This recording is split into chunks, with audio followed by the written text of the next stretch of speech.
Its pristine waters are amongst the world's most beautiful. But could the island paradise of Turks and Caicos hold the answers to a long-standing Nazi mystery? We follow the trail of clues to search for the Nazis' top-secret lost U-boat and its astonishing contents. We're getting more and more clues every single time we go out here. Beneath the murky depths of the Atlantic Ocean lies a rusted tomb, one that held its secrets tightly sealed for over half a century. When we find these items buried in the seafloor, we're disturbing something that potentially hasn't been moved for 80 years or more. When a team of curious salvage divers stumbled upon a mysterious wreck just off the coast of New Jersey, they had no idea they were about to uncover one of World War II's most baffling maritime mysteries. Strange artifacts, forgotten technology, and a chilling final message from the past were just the beginning. What exactly was this lost vessel, and why had no one found it until now?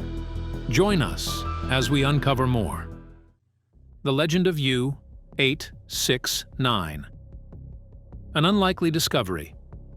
During World War II, one of Nazi Germany's most feared weapons lurked beneath the waves: the U-boat. These submarines formed a deadly wolf pack. These are powerful ships. They'll blow you out the water if they see you on the surface. They're armed with 12 6-inch guns, 2 9.2-inch guns each. Prowling the Atlantic Ocean in search of Allied convoys. Adolf Hitler, increasingly desperate to cut off Britain's supply lines, leaned heavily on this underwater fleet.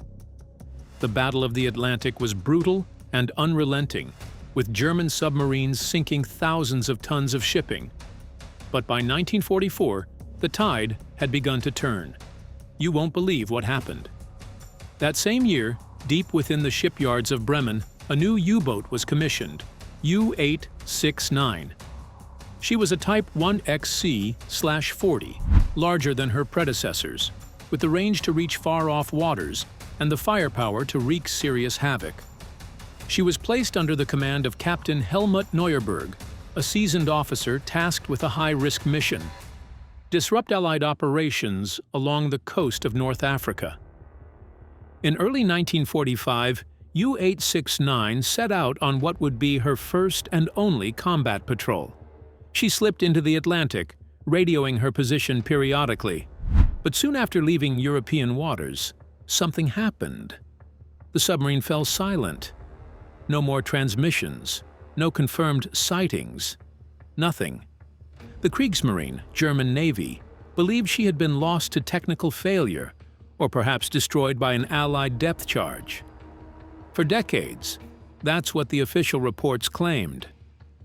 It was assumed that U-869 went down somewhere near the Straits of Gibraltar, never to be heard from again.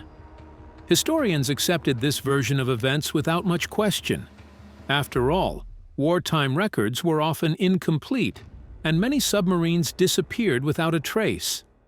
But in the case of U-869, those assumptions would be shattered. Because the truth didn't lie in the Mediterranean. It was buried deep beneath the Atlantic, thousands of miles from where anyone thought to look. For nearly half a century, U-869 remained one of many unsolved maritime mysteries, just another footnote in the long list of lost vessels. But all that changed in the early 1990s thanks to two men who were never content with the easy answers. John Chatterton and Richie Kohler weren't household names. They weren't historians or military experts. They were wreck divers. Experienced, bold, and endlessly curious, they spent their weekends exploring the ocean floor off the coast of New Jersey, searching for forgotten pieces of history. In 1991, during one of their routine dives, they came across something strange. At over 230 feet deep, they located a massive wreck that wasn't marked on any charts. At first, they assumed it might be a cargo ship or an old tanker, perhaps one that had been lost and forgotten during the war. But as they descended into the cold, dark waters, it became clear this was no ordinary wreck. The first thing they noticed was the metal, twisted and torn, but undeniably part of a military vessel. Then came the torpedo tubes, still intact, And finally, the shape. Long and sleek, hydrodynamic, clearly German. At first they thought it might be just another lost freighter until they saw the twin propellers. That's when everything changed. There were no known German submarine sinkings off the coast of New Jersey. None. So what was this doing here? Diving at this depth wasn't easy. The strong currents pulled hard and visibility was next to nothing. They had only minutes on the bottom before needing to resurface, and every trip carried serious risk. The deeper they went, the more they realized how dangerous this mission would become. Still, something pulled them back. Each dive brought new discoveries and more questions. There were no clear markings, no obvious identification, just wreckage and silence. And then, during one particularly grueling dive, they found something. Not a nameplate or a flag. Just a tiny clue, a part of a valve tucked inside a pipe, marked with a number that didn't match any Allied vessels. It was German. That one piece began to unravel the entire mystery. But they had no idea just how big it really was. For John Chatterton and Richie Kohler, what began as a routine dive quickly spiraled into something far more consuming. They weren't just recreational divers anymore. They were men on a mission, obsessed with solving a puzzle that had baffled even seasoned naval historians. The wreck they had discovered off the coast of New Jersey didn't fit any known record, and that made it all the more irresistible, the long hunt for truth. With each dive, the mystery deepened. The evidence pointed more and more toward a German origin, but that just didn't make sense. Not geographically, not historically. If this was a Nazi U-boat, what was it doing here? How did it sink? And why was there no record of it? The questions haunted them. When they weren't in the water, they were poring over wartime naval logs, consulting obscure archives, even cold-calling World War II veterans. For months they scoured every source they could find, but their search was littered with dead ends, conflicting reports, incomplete logs, missing documents. The more they uncovered, the more confusing it all became. They reached out to experts in U-boat history, hoping someone could help match the wreck to a known vessel. But the response was often the same. It can't be a U-boat. Professional naval historians were skeptical. To them, the idea that a German submarine had sunk off the U.S. coast without being documented was impossible. Some dismissed Chatterton and Kohler as amateur thrill-seekers, chasing shadows. It was disheartening, but not enough to make them stop, because the wreck was speaking in fragments, and those fragments told a different story. On one dive, they recovered a butter knife from the wreckage, its wooden handle etched with German script. On another, they found gas masks, the kind issued to German naval personnel late in the war.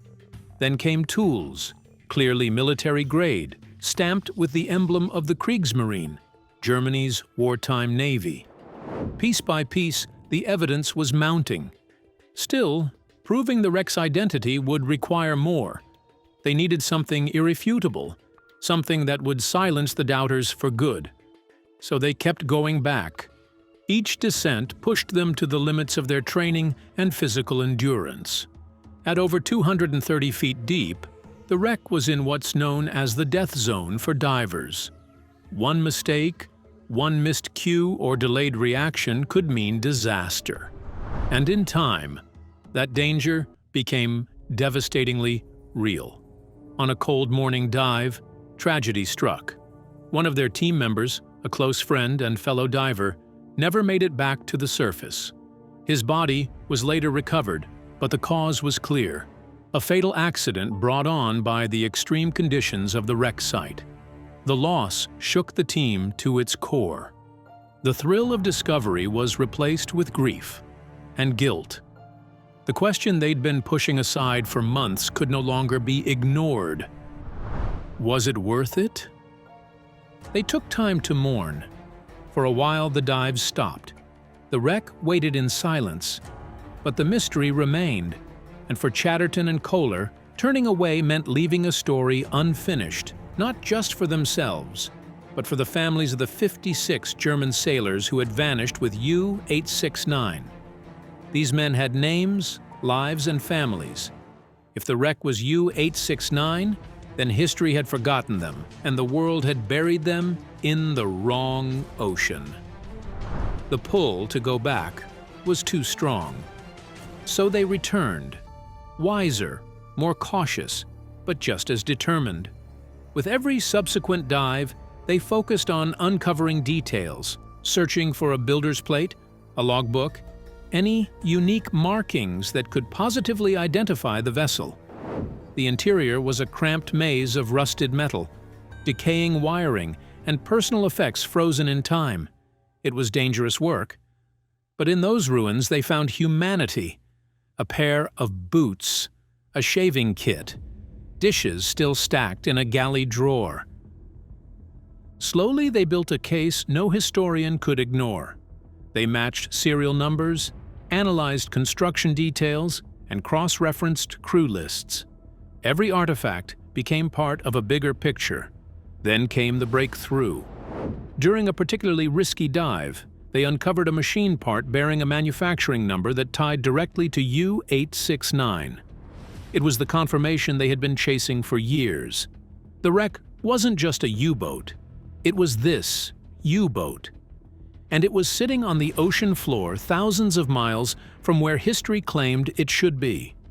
The discovery sent shockwaves through the historical community.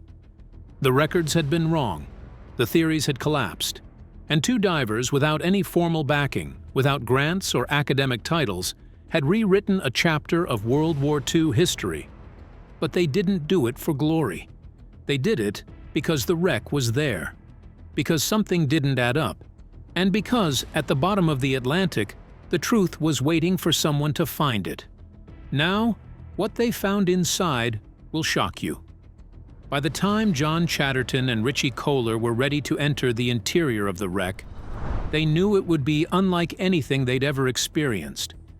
The outside of the submarine had told one story of a mysterious vessel lost for decades, lying silent and forgotten off the coast of New Jersey. But inside, they would find a story far more personal. They descended with heavy hearts and careful hands. This was no longer just an expedition. It was a visit to a grave. The corridors of U-869 were unnaturally still. Despite being submerged for more than 50 years, the interior was eerily well preserved. And what they discovered within those rusted walls would stay with them forever. The first and most haunting discovery was the remains of the crew. Time and the cold had preserved some of the bodies in fragments. Skeletons still inside their uniforms, some still wearing diving hoods and boots, as if they had been caught mid-action. One was slumped near the torpedo room, his hands frozen in position. Another lay near the engine compartment, helmet still in place, forever bound to the ship that had become his coffin. There were no screams, no signs of panic, just stillness. A terrifying, tragic stillness. Then came the captain's logbook, recovered from what had been the command center. Water had eaten away much of the ink, but a few pages remained legible, revealing routine patrol entries, weather updates, and daily maintenance notes. The final entry was dated early February 1945, just days before the presumed sinking. The last words were mundane, nothing about an attack or emergency. Then it simply stopped, as if time itself had cut off mid-sentence. In the galley, the divers found ration tins, their labels faded but intact, and utensils still stacked in drawers. In the sleeping quarters, personal items lay undisturbed, tattered books, toothbrushes, a bar of soap still in its original wrapper. Each object, however small, told the story of a man who had once used it, now long gone. Perhaps the most powerful finds were the photographs and letters. Carefully stored in lockers and pockets, the pictures showed young women, children, parents, smiling, posed, alive. There were letters too, some never mailed, now swollen with seawater. One was a note from a sailor to his mother, assuring her he was safe and looking forward to returning home. He never would. In the control room, wedged between corroded consoles and tangled wires, the divers found a stack of Enigma machine parts, the infamous code system used by the Nazis during the war. While the full machine had likely been disassembled or damaged during the sinking, fragments of its gears and casing still remained. It was a chilling reminder of the sub's purpose: to disrupt, to destroy, to win a war that had long since ended. In the infirmary, untouched for decades, medical supplies were still sealed in metal containers: bandages, morphine vials, scalpels. Time had taken almost everything, but not these. They lay waiting, useless now, beneath the weight of the sea.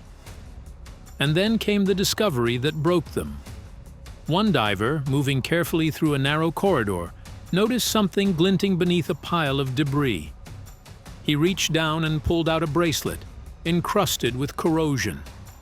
Inside the locket was a tiny photo, a woman's face, smiling softly, likely a wife or sweetheart left behind. Her image had somehow survived all those years in the salt water. She was still waiting. That moment changed everything. You weren't looking at metal and machines, you were looking at lives, at people who were once young, who laughed, who had dreams, and they all ended right there. Theories on what really happened.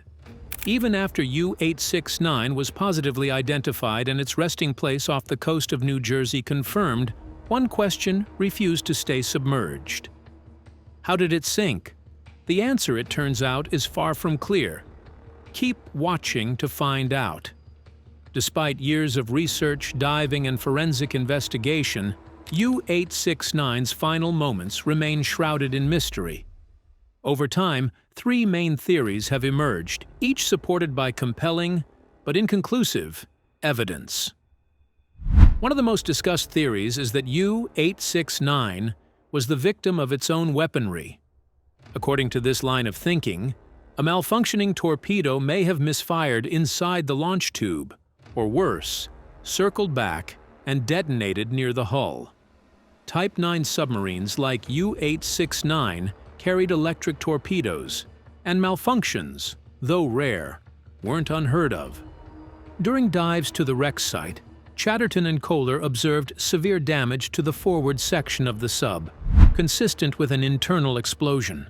Parts of the bow appeared to have been blown outward, not inward, a telltale sign that the blast came from within. Naval engineers who reviewed footage of the wreck agreed the pattern of destruction could suggest a premature torpedo detonation. The force of such a blast, especially in the tight confines of a submarine, would have been catastrophic. The crew would have had no chance. But as plausible as this theory is, it leaves questions. Why would the crew have armed a torpedo without a confirmed target? And if a torpedo did explode on board, why were some of the other torpedo tubes found intact? Another theory holds that U-869 met its end at the hands of American anti-submarine warfare. In early 1945, the U.S. Navy was actively patrolling the eastern seaboard, and depth charge attacks were frequent. Some historians point to a combat report from two U.S. destroyer escorts, USS Howard D. Crowe and USS Coiner, which claimed a successful submarine kill just miles from the wreck's location. According to the logs, sonar detected an unknown submarine, and a series of depth charges were deployed. The problem is, at the time, the Navy believed the target had been a decoy, or that no submarine had been present at all. It wasn't until U-869 was discovered that anyone reconsidered that claim. Supporters of this theory argue that U-869 may have arrived in the area undetected and been engaged by U.S. forces before it could respond. The damage to the sub could align with the shock waves caused by depth charge detonations. Still, the lack of obvious external hull ruptures makes some experts skeptical. If a depth charge had exploded nearby, there would likely be signs of concave structural deformation, which are largely absent. That's not all. The third theory is less about how the sub sank and more about why it was even there in the first place. U-869 had been ordered to the waters off Gibraltar, near North Africa. Yet it ended up near the New Jersey coast, thousands of miles off course. One explanation is a radio miscommunication. Allied forces were jamming German signals, and U-boat commanders often had to rely on incomplete or outdated orders. It's possible Captain Neuerberg received contradictory instructions and navigated toward the east coast, believing it was his target zone.